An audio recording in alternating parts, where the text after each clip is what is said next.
Exposición del Salmo 34 Sermón primero Traducción, Miguel F. Lanero, O.S.A. y Enrique Aguiarte Bendímez, OAR1. V.1 Como sabrá vuestra caridad. 4 La exposición de este salmo me ha sido impuesta por un mandato de mis hermanos los obispos. 5 Han querido que todos oigamos algo acerca de él. Oigámoslo, pues, todos de aquel de quien juntos aprendemos, y en cuya escuela somos condiscípulos. 6 El título del salmo no nos demorará, pues es breve y sin dificultad para entender, máxime entre los que se nutren en la iglesia de Dios. Dice así, para David. Un salmo, pues, para David. David significa el de mano fuerte, o también el deseable. Un salmo, pues, para el de mano fuerte y el deseable, que venció nuestra muerte, que nos prometió la vida. Aquí reside la fortaleza de su mano, en que venció nuestra muerte, y aquí el ser deseable, en que nos prometió la vida eterna. ¿Qué hay más fuerte que esta mano, que tocó el ataúd, y resucitó el muerto? 1. ¿Qué hay más fuerte que esta mano, que venció al mundo, no con arma de hierro, sino clavada en el leño? ¿Y qué habrá más deseable que, sin verlo, los mártires prefirieron morir, para merecer encontrarse con él? Así que el salmo es para él. A él nuestro corazón, y nuestra lengua le canten dignamente, si es que él mismo se digna concedernos que canten.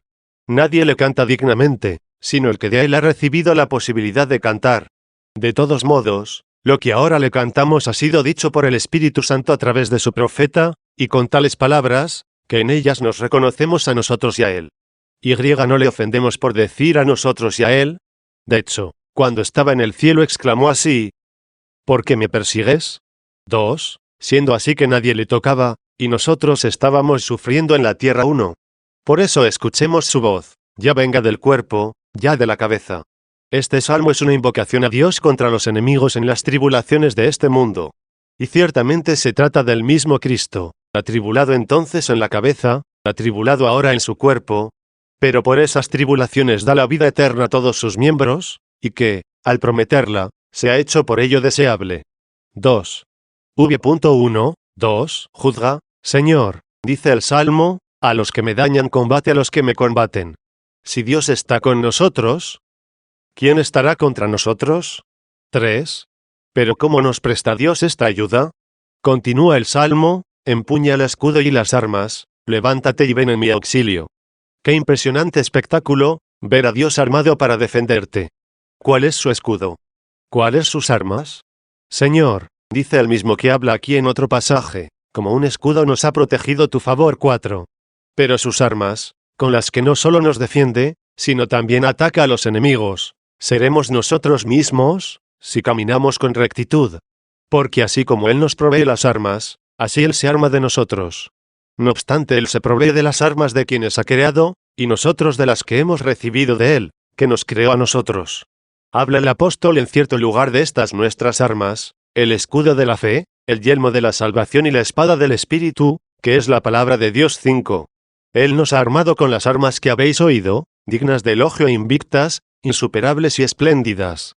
Son, sí, armas espirituales e invisibles, ya que los enemigos contra quienes combatimos son también espirituales.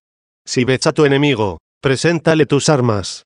Nos armamos con la fe en aquellas cosas que no vemos, y derribamos a los enemigos que no vemos. Pero estas armas, queridísimos, no penséis que son de tal naturaleza, que lo que hace de escudo, sea siempre escudo, y lo que es el yelmo, sea siempre yelmo, y la coraza sea siempre coraza. Sucede esto con las armas materiales, aunque, por ser de hierro, puedan transformarse, por ejemplo un estoque se puede convertir en un hacha. Con todo, vemos como el mismo apóstol habló en cierto lugar de la armadura de la fe. 6, y en otro del escudo de la fe. Luego la misma fe puede ser armadura y escudo, escudo porque recibe y rechaza los dardos enemigos. Armadura porque no les permite penetrar en tu interior. Estas son nuestras armas. ¿Cuáles son las de Dios? Leemos en un salmo, libra mi alma de los impíos, a tu espada de los enemigos de tu mano. 7. La primera expresión de los impíos, después es de los enemigos de tu mano, y la expresión mi alma, a continuación se cambia por tu espada, o sea, tu estoque. 2 Llama, pues, a su alma la espada de Dios, libra mi alma, dice, de los impíos, es decir, a tu espada líbrala de los enemigos de tu mano. En efecto, tomas mi alma en tus manos, y desbaratas a tus enemigos. ¿Y qué es nuestra alma? Por más que sea brillante, alargada, aguda, ungida, por más que sea centelleante por la luz y el brillo de la sabiduría. ¿Qué es esa nuestra alma, o qué puede ella, si Dios no la toma en su mano y lucha con ella? Porque una espada, por muy bien que la hayan hecho, si le falta el guerrero, yace por tierra. Ya hemos dicho que en lo referente a nuestras armas no se trata necesariamente de algo fijo, o sea, que una misma cosa no puede ser otra, y es así como ocurre con las armas de Dios. Por ejemplo, al alma del justo la llama espada de Dios, como también la llama morada de Dios y sede de la sabiduría 8. Así es, Él hace de nuestra alma lo que bien le parece. Mientras está en su mano, úsela como sea de su agrado. 3. Que se alce, pues, es así como ha sido invocado, que tome las armas y acude en nuestro auxilio. La misma voz le dice en otro salmo de dónde debe levantarse: despierta, Señor. ¿Por qué duermes? 9. Cuando se dice que Él duerme, somos nosotros los que estamos dormidos, y cuando se habla de que se levanta, nosotros nos despertamos. De hecho, el Señor dormía en la barca, y ésta fluctuaba porque dormía Jesús. Si Jesús estuviera despierto, la barca no fluctuaría. Tu barca es tu corazón. Jesús en la barca, la fe en el corazón. Si tienes presente tu fe, el corazón no te fluctúa. Si a tu fe la dejas en el olvido, duerme Cristo. Atención al naufragio. Pero no dejes de hacer lo que todavía queda. Si Él duerme, despiértalo. Dile: levántate, Señor, que perecemos. Y Él increpará a los vientos, y vendrá la tranquilidad a tu corazón. 10. Se alejarán todas las tentaciones, o, sin duda, dejarán de tener fuerza, cuando Cristo, es decir, tu fe esté vigilante en tu corazón. ¿Qué significa, pues, despierta? Date a conocer, hazte presente, fíjate. Levántate, pues, y ven en mi auxilio. 4. V.3. Desenvaina la espada y enfrenta a los que me persiguen. ¿Quiénes te persiguen? Tal vez tu vecino, o aquel a quien heriste, o le injuriaste, o el que te quiere robar algo, o aquel contra quien predicas la verdad, o a quien reprendes su pecado, o el de mala vida, que se siente herido porque tú vives bien. También estos son nuestros enemigos y nos persiguen. Pero se nos enseña para que conozcamos otra clase de enemigos invisibles, contra los cuales estamos luchando. De ellos nos avisa el apóstol diciendo: nuestra lucha no es contra la carne y la sangre, o sea, contra los hombres. No, no es contra enemigos que veis, sino contra los que no veis, contra los principados, los poderes y los gobernadores de este mundo tenebroso. 11. Cuando dice los gobernadores del mundo, y se refería al diablo y sus ángeles, hay que poner cuidado para no equivocarnos y creer que el mundo está gobernado por el diablo y sus demonios. Pero como mundo se le llama a esta construcción que vemos, y a los pecadores y a los que aman el mundo, de quienes se dijo: y el mundo no le conoció. 12. Y también, todo el mundo está en poder del maligno. 13. Por eso el apóstol quiso explicar de qué mundo son ellos gobernantes, de este mundo tenebroso. Los gobernadores del mundo, repito, son los gobernadores de estas tinieblas. De nuevo nos obliga a entender qué significa este mundo tenebroso. ¿De qué tinieblas son gobernadores el diablo y sus ángeles? De todos los infieles, de todos los malvados, de los cuales está escrito: la luz brilla en las tinieblas, pero las tinieblas no la recibieron. 14. ¿Y qué dice el apóstol del gran número de creyentes, que habían formado parte de ese mundo? En otro tiempo fuisteis tinieblas, mas ahora sois luz en el Señor. 15. ¿No quieres que te gobierne el diablo? Emigra hacia la luz. ¿Y cómo vas a ir hacia la luz, si no desenvaina Él la espada, y te libra de tus enemigos, y de los que te persiguen? ¿Y la espada cómo la desenvaina? Ya dijimos cuál es su espada: el alma del justo.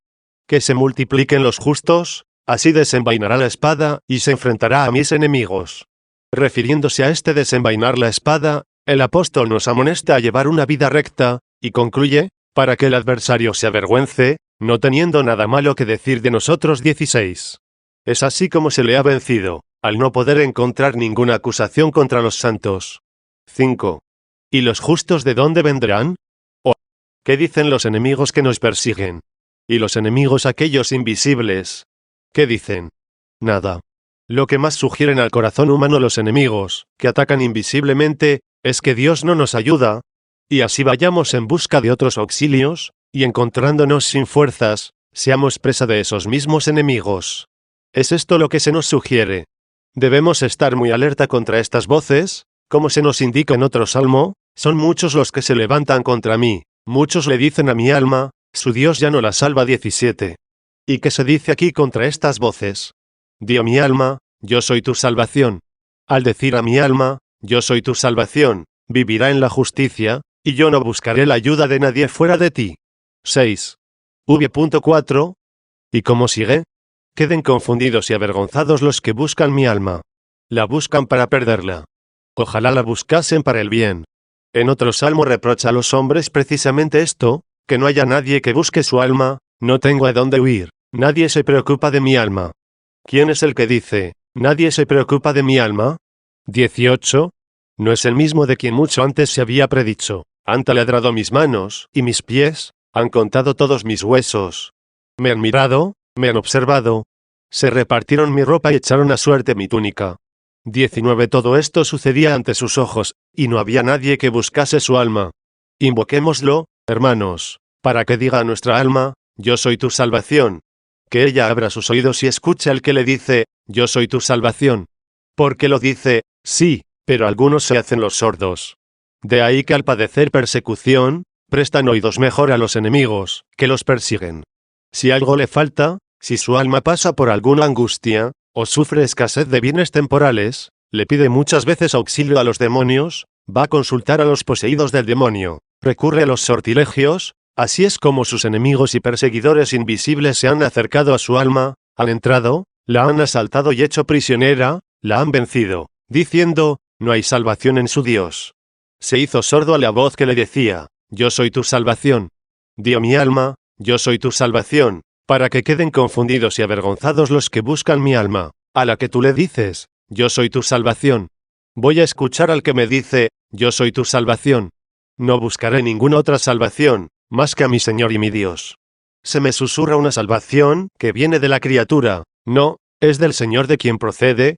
Y si levanto mis ojos a los montes, ¿de dónde me vendrá el auxilio? El auxilio no me viene de los montes, sino del Señor que hizo el cielo y la tierra. Sal 1.2.0, 1.2. En los apuros temporales Dios nos socorre por medio del hombre, pero tu salvación es Él mismo.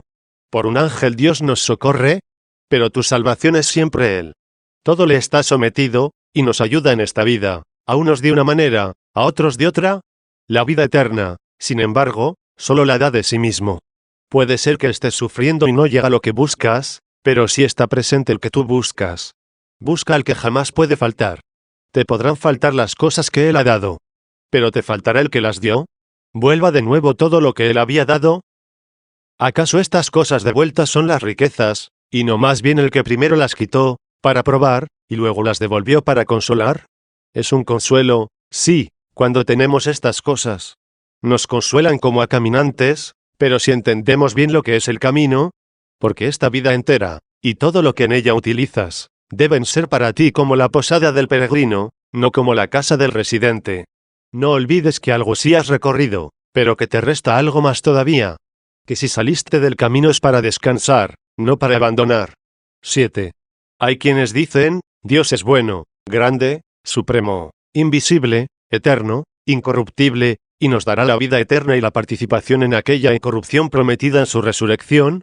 Pero todas estas cosas mundanas y temporales pertenecen al demonio y a las fuerzas de las tinieblas de aquí abajo. Al decir esto, y dejándose envolver por el amor de estas cosas, abandonan a Dios, como si nada tuviese que ver con todo esto.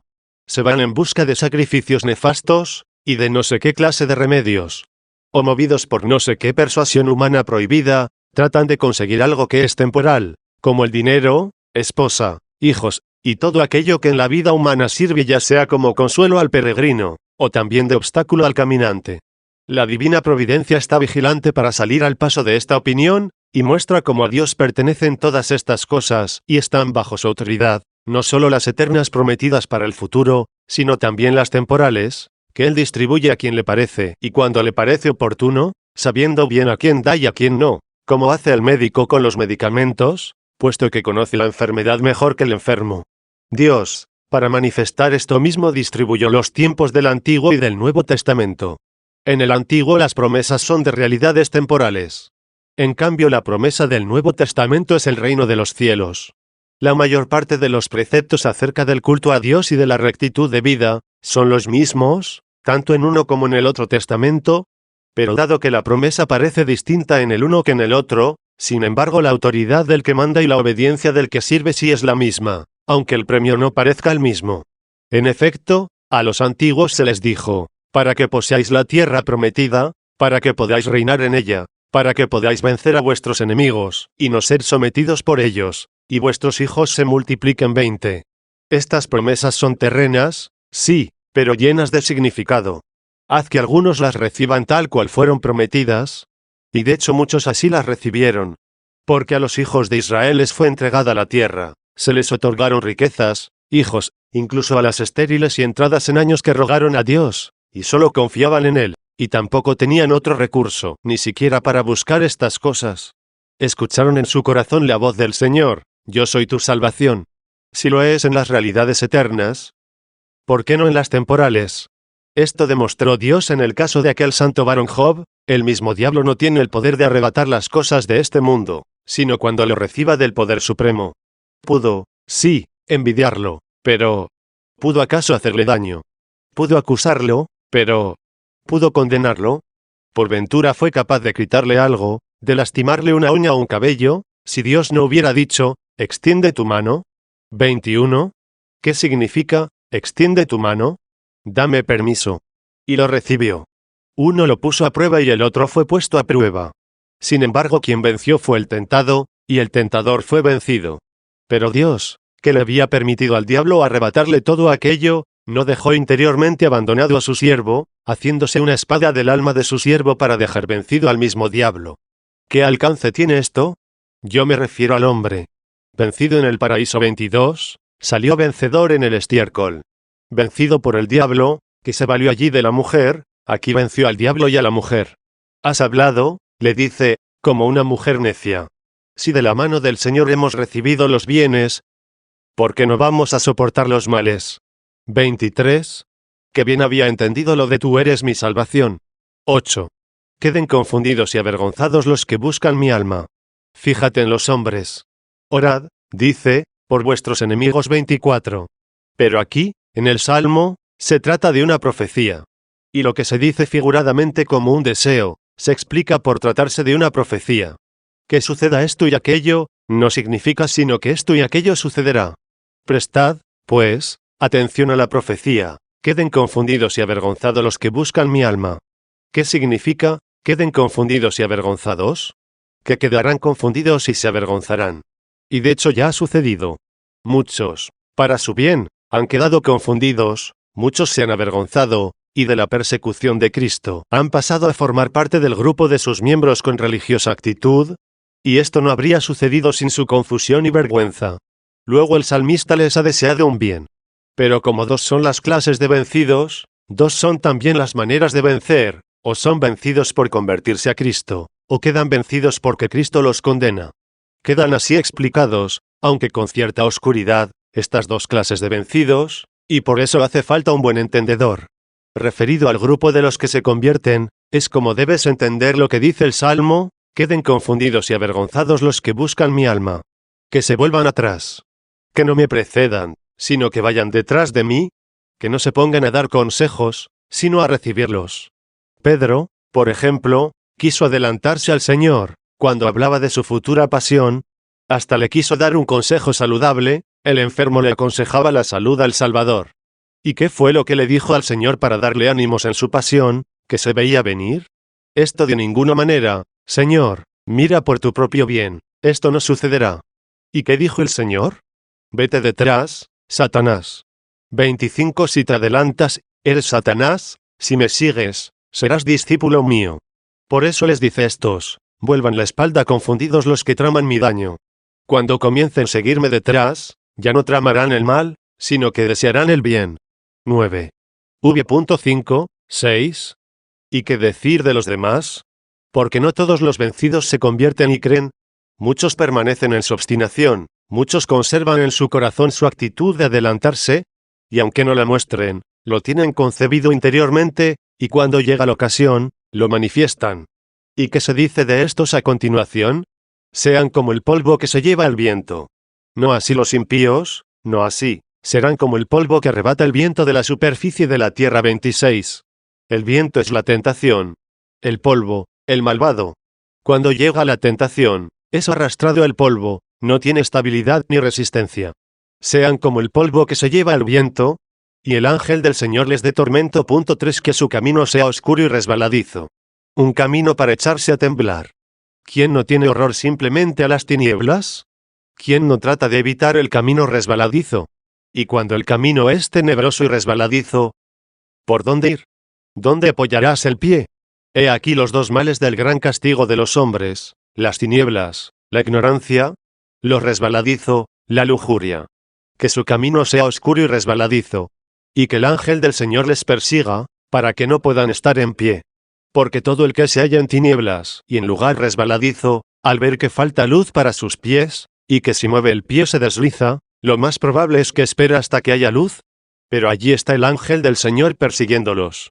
Esto lo dice prediciendo el futuro, no deseando que suceda. No obstante, el profeta dice estas cosas inspirado por Dios tal como Dios las cumple, con una sentencia segura, buena, justa, tranquila, sin alterarse por la ira, no con un celo amargo, ni ánimo de venganza, sino de justicia que pide el castigo de los vicios. Sigue siendo, sin embargo, una profecía. 10. V.7. ¿De dónde provienen todos estos males? ¿Cuál es la causa? Aquí la tienes, porque sin motivo me escondieron sus trampas mortales.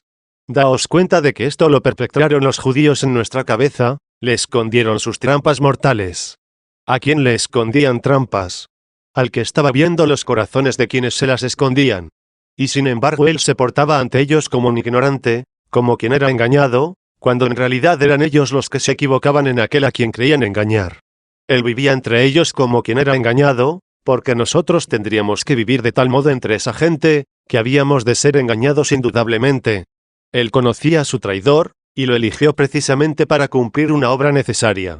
Con su maldad se llevó a cabo un gran bien, y fue elegido entre los 12, de manera que ese número tan exiguo no careciese de un miembro malvado. Y esto para dejarnos a nosotros un ejemplo de paciencia, dado que necesariamente habíamos de vivir entre gente mala, y era necesario que soportásemos a los malos, sabiéndolo o sin saberlo. Te dio un ejemplo de paciencia para que no te desalientes cuando comiences a vivir entre gente malvada. Y si aquella escuela de Cristo, compuesta solo por 12 miembros, no desfalleció, ¿cuánto más nosotros debemos permanecer firmes, cuando vemos que en la gran iglesia se cumplen las predicciones sobre la mezcla de buenos y malos? Y eso que todavía aquella escuela no veía cumplidas las promesas hechas a la descendencia de Abraham, ni veía tampoco la era de donde saldría el trigo, que había de llenar el granero. Y por eso, ¿no es cierto que se tolera con dignidad la paja durante la trilla, hasta que se limpie en la última bielda? 4. Esto que habéis oído, le sucederá a los malvados. 11. V.7, 8. Con todo, ¿qué ha de hacerse? Sin motivo me escondieron sus trampas mortales. ¿Qué quiere decir, sin motivo? Que yo no les hice ningún mal, que no les he perjudicado en nada. Vanamente ultrajaron mi alma. ¿Qué significa vanamente? Con acusaciones falsas, sin probar nada. Que venga sobre ellos la trampa que ignoran. Magnífica retribución, nada más justo. Escondieron una trampa, para que yo no la advirtiera. Que les sobrevenga la trampa que desconocen. En efecto, yo conozco la trampa que me han tendido. En cambio, ¿qué trampa se les tenderá? Una que ignoran. Miremos a ver si dice cuál es la trampa, que venga sobre ellos la trampa que ignoran. ¿Acaso escondieron una trampa distinta de la que a ellos les atrapará? No. ¿Entonces qué? Cada uno queda atado con los lazos de sus propios pecados. 27.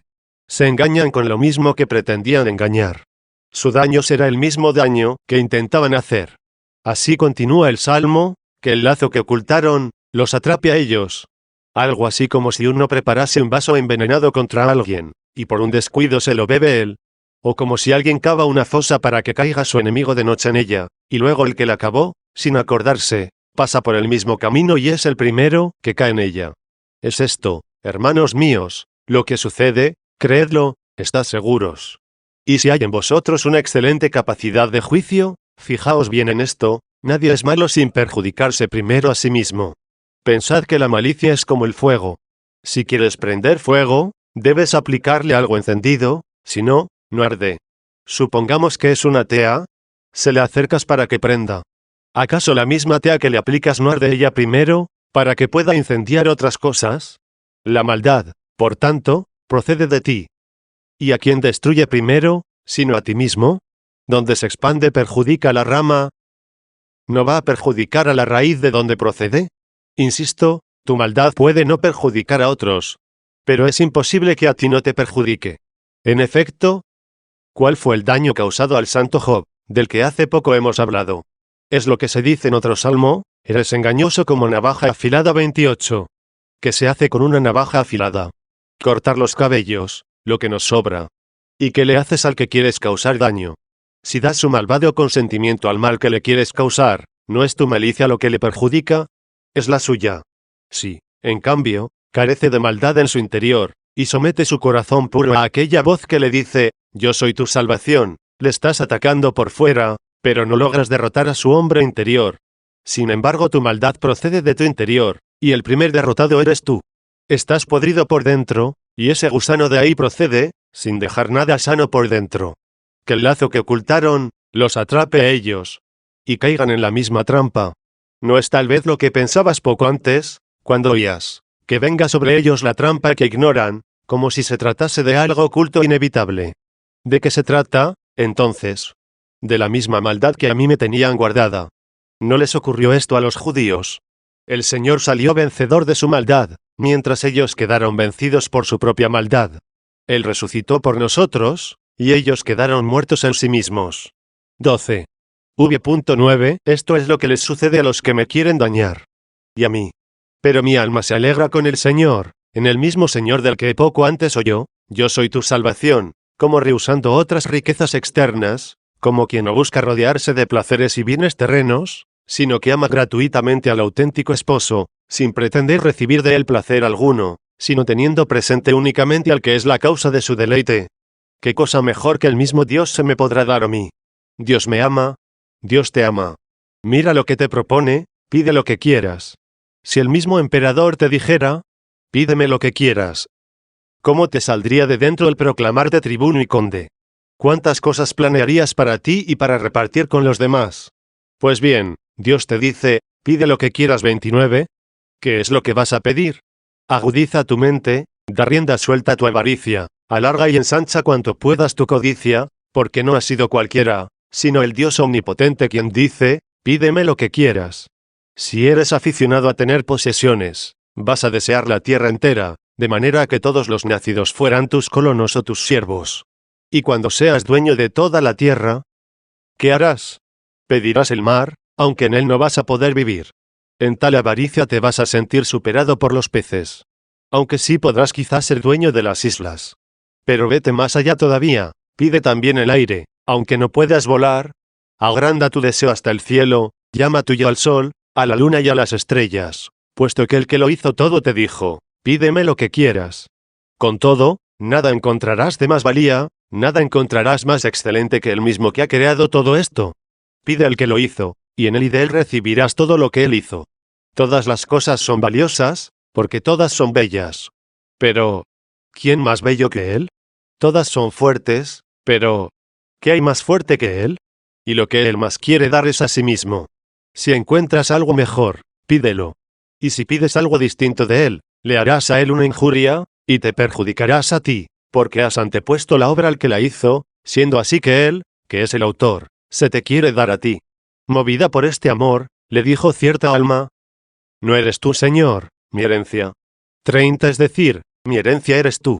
Elija cada uno lo que quiera poseer, distribúyanse entre ellos las cosas en lotes, mi porción eres tú, yo te he elegido a ti. Y dice también, el Señor es la porción de mi herencia. 31. Que Él te posea a ti, para que tú la poseas a Él. Serás su propiedad, serás su casa. Posee para nuestro provecho, es poseído para nuestro provecho. O será, tal vez, para que tú le sirvas de algún provecho. Yo digo al Señor, tú eres mi Dios, porque no necesitas de mis bienes. Pero mi alma se alegra con el Señor. Goza de su salvación. La salvación de Dios es Cristo, porque mis ojos han visto tu salvación. 32. 13. V.10. Todos mis huesos dicen, Señor, ¿quién es semejante a ti? ¿Quién podrá dignamente comentar algo sobre estas palabras?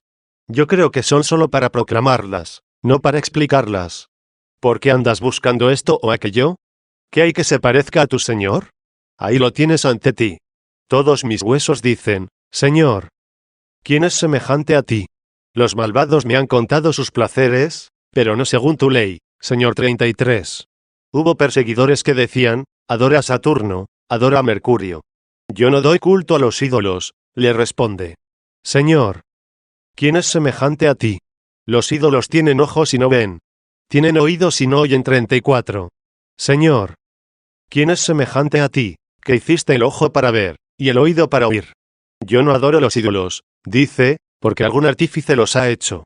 Adore al árbol, adore al monte. ¿También a estos los ha hecho algún artífice?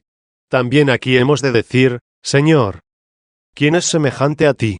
Me muestran cosas terrenas, y eres tú el creador de la tierra. Quizá de aquí suban a criaturas superiores, diciéndome, adora a luna, adora a este sol que, como una enorme lámpara, da origen al día desde el cielo. Pero yo sigo diciendo claramente, Señor. ¿Quién es semejante a ti? La luna y las estrellas las has hecho tú, el sol de cada día tú lo has encendido, el cosmos tú lo has ordenado. Hay otros muchos seres, invisibles, todavía mejores.